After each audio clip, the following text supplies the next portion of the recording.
అనగనగా ఒక అందమైన చిన్న పల్లెటూరు గ్రామం ఉంటుంది.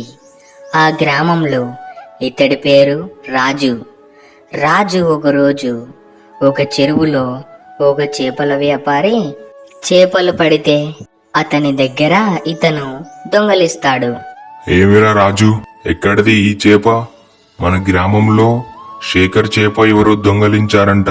కొంపదీసి నువ్వే దొంగలించావా ఏంటి?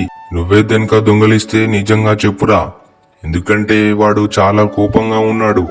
నువ్వు దొంగలించావని తెలిస్తే నిన్ను ఖచ్చితంగా వాడు చంపుతాడు. అరే ఏందిరా శ్రీను, నేను వాడి చేపనెందుకు దొంగలిస్తానురా? నువ్వు నన్ను అనుమానిస్తున్నావా? నువ్వు కూడా నన్ను నమ్ముతావంటే నువ్వు కూడా ఇలా చేస్తున్నావేంట్రా బాబు? సరేలేన్రా, నేనెవరైతే చేపనైతే దొంగలించలేదు. మీరు ఎన్ని అనుకున్నా నాకు సంబంధం లేదు. మీరు ఎన్నైనా అనుకోండి. హహహా, ఎలాగో అలా వాడితో కూడా అబద్ధం చెప్పి తప్పించుకున్నాను. ఇక ఎవ్వరు ఈ చేప గురించి నన్ను అడగరు. ఈ చేప నా ఒక్కడికే సొంతం. హహహా, ఏమి రుచి ఏమి రుచి! ఈ చేప ఈరోజు నేను తింటున్నాను.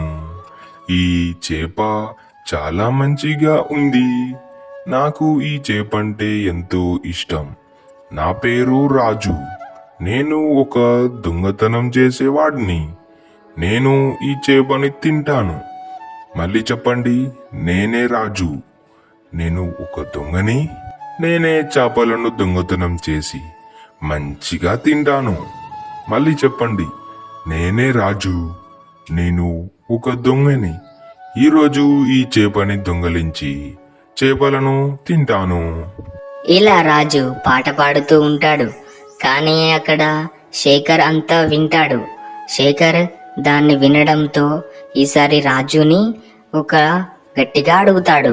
ఇప్పుడు దొరికావురా నువ్వు. ఏంటిరా నువ్వు నా చేపని ఎందుకు దొంగలించావు? నువ్వు నా చేపను దొంగలించావని నాకు తెలుసు. మరి ఇంత దొంగ వెధవలా ఉన్నావేంటిరా నువ్వు? బద్మాష్, ఎందుకురా నువ్వు ఇంకెప్పటికీ మారవరా? ఎందుకు ఇలా చేస్తున్నావు? ఈసారి కాబట్టి నిన్ను వదిలేస్తున్నా. ఇంకోసారి గినక నా చేపలు పడితే మర్యాదగా ఉండదు, చూసుకో. ఇలా శేఖర్ రాజుకి మంచిగా బుద్ధి తగిలేలా అతనికి గట్టిగా వార్నింగ్ ఇచ్చేస్తాడు. అప్పటి నుంచి రాజు మంచిగా ఉండేవాడు. దయచేసి ఈ వీడియో నచ్చినట్లయితే మన ఛానల్ని సబ్స్క్రైబ్ చేసుకోండి. Thanks for watching.